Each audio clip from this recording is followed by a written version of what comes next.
अस्सलाम वालेकुम, मैं हूं इरफान समोर। दोस्तों, मैं अपने वीलॉग्स में अक्सर एक बात कहता हूं कि हमेशा कायम रहने वाली बादशाहत सिर्फ अल्लाह ताला की है।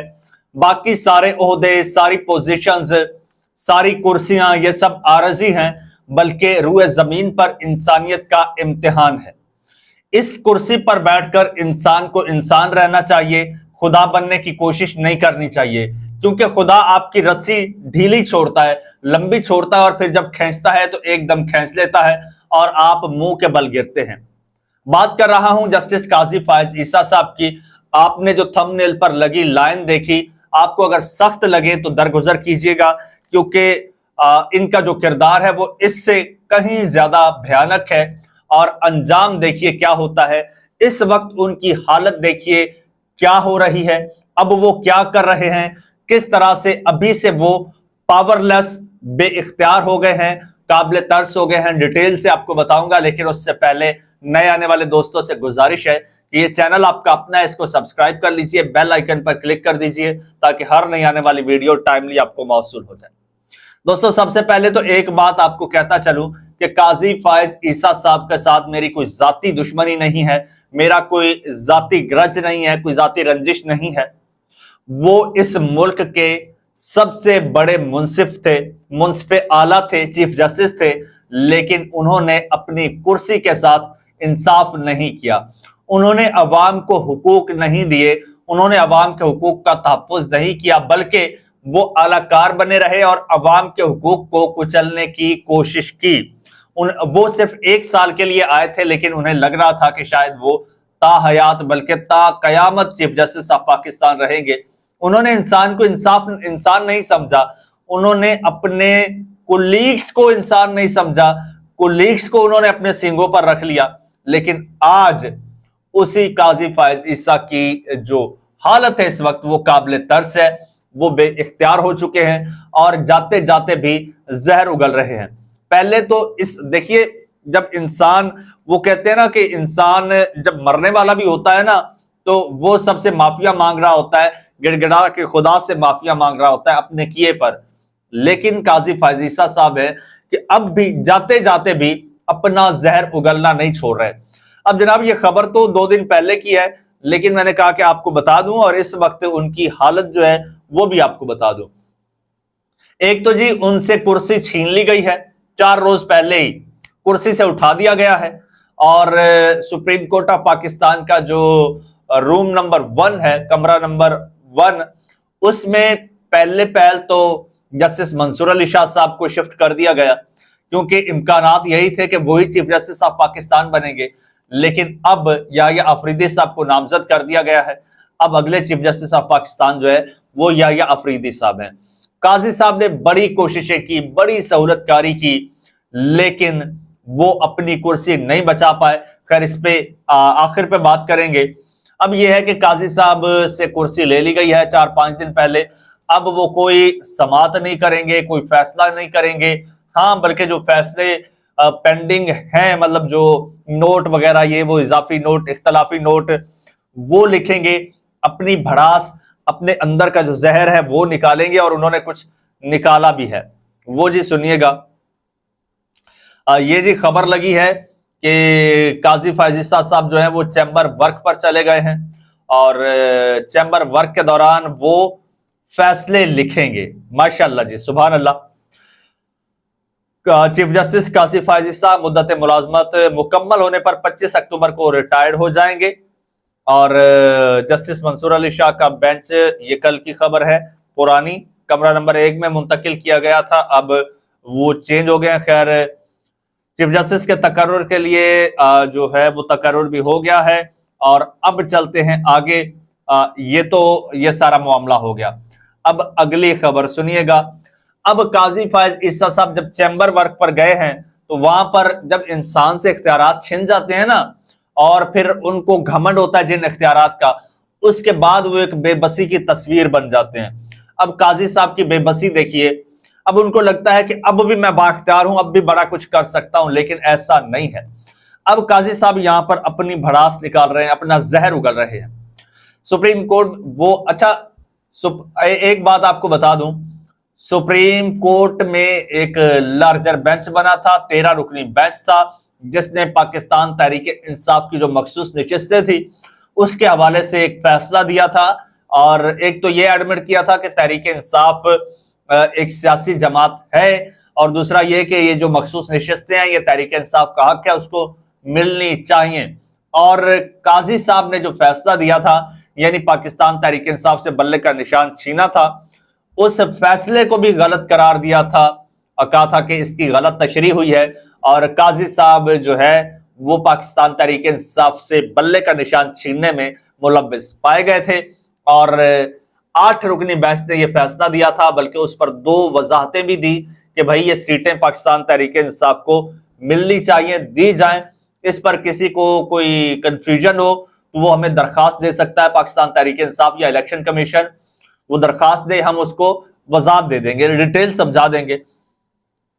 तो इस पर काजी साहब ने जी अकली जो है वो लिखा है, क्या कहते हैं, इख्तलाफी नोट भी लिखा है। एक तो सुनिएगा, ये मखसूस नशिस्तों के केस में 2 जजेस का अकलियती तफसीली फैसला जारी हो चुका है।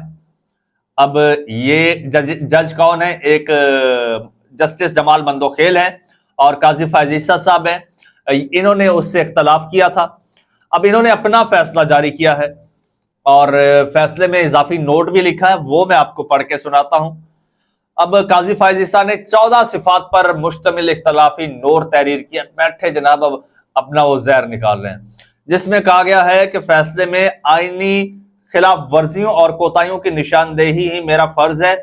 तवक्को है कि अक्सरियती जजेस अपनी गलतियों पर गौर करके उन्हें दुरुस्त करेंगे। माशाअल्लाह जी, सुभान अल्लाह।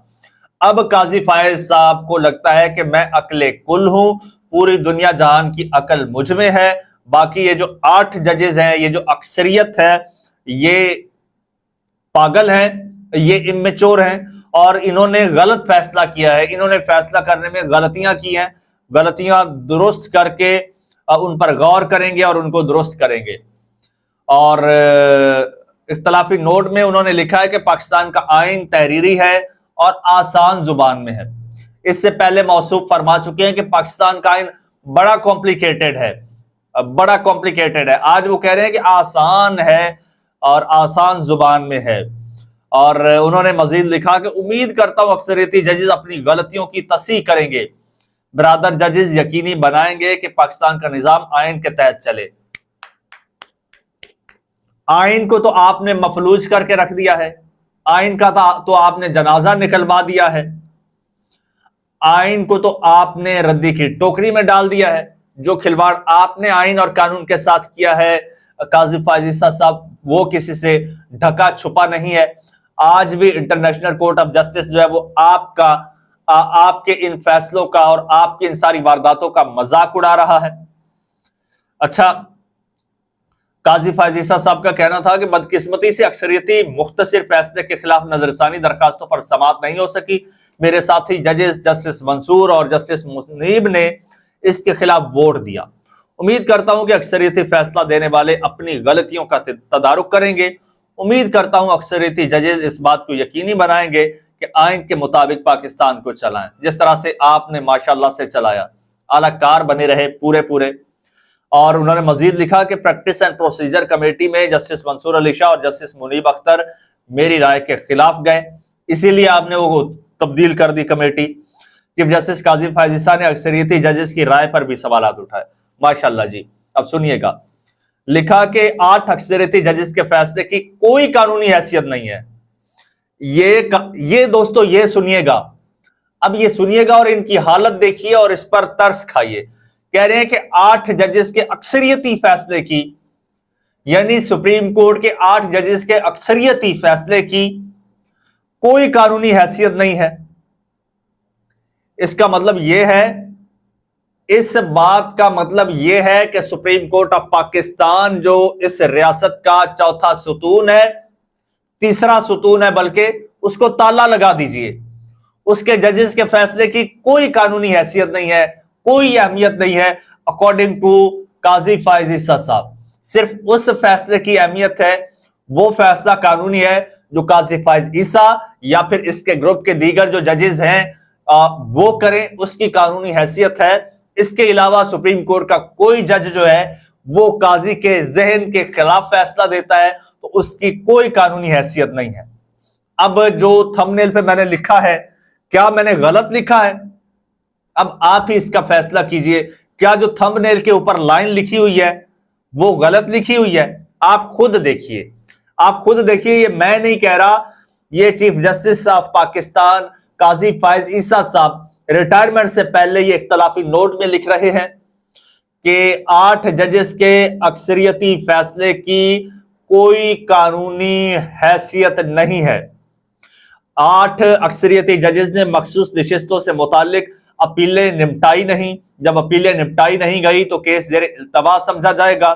8 ججز نے اپیلیں زیر التوا رکھ کر پی ٹی آئی اور الیکشن کمیشن کو نئی درخواستیں دائر کرنے کا کہا، حتمی فیصلہ نہیں ہوا، اس لیے اکثریتی فیصلے پر عمل درآمد نہ کرنے سے توہین عدالت نہیں لگے گی۔ سبحان اللہ، ماشاء اللہ۔ اور انہوں نے لکھا کہ اکثریتی ججز نے وضاحت کی درخواستوں کی گنجائش باقی رکھی، کیس کا چونکہ حتمی فیصلہ ہی نہیں ہوا، اس پر عمل درآمد ضروری نہیں ہے۔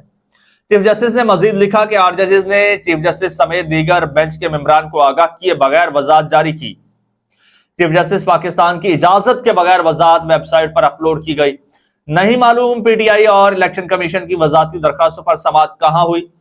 اکثریتی ججز میں سے متعدد دستیاب نہیں تھے تو چیمبر میں سماعت کیسے ہوئی؟ ججز کی عدم دستیابی کے باوجود وضاحتی فیصلہ جاری ہونا سمجھ سے بالاتر ہے۔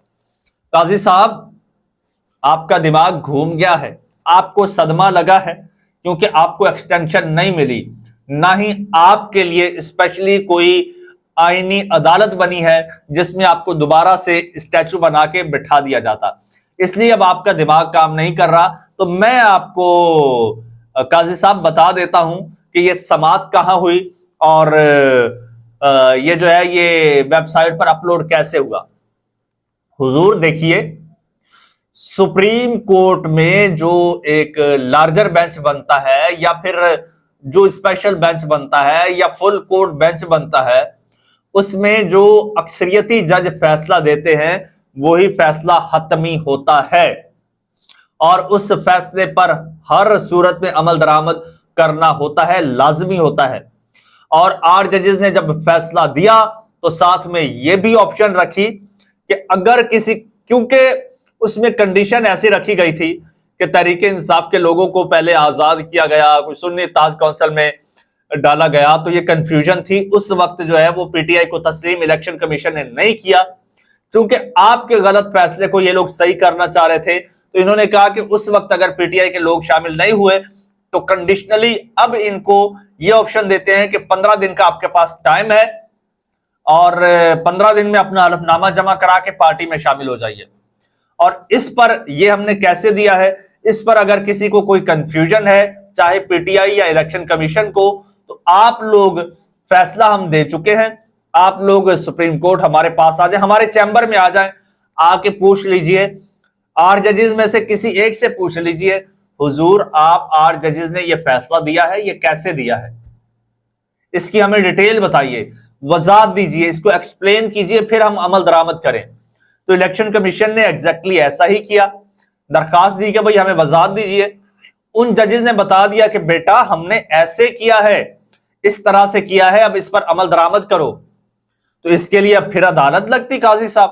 سبحان اللہ یار، کیسی بات کرتے ہیں کہ اس کے لیے پھر بینچ بنتے، بینچ بن کے پھر ایک وہ پورا ایک وہ ماحول بنایا جاتا اور آپ کو درمیان میں بٹھایا جاتا، یا پھر آپ کو کہا جاتا کہ حضور ہمیں اجازت دیجیے، ہم وضاحت دے رہے ہیں، یہی آپ چاہتے تھے۔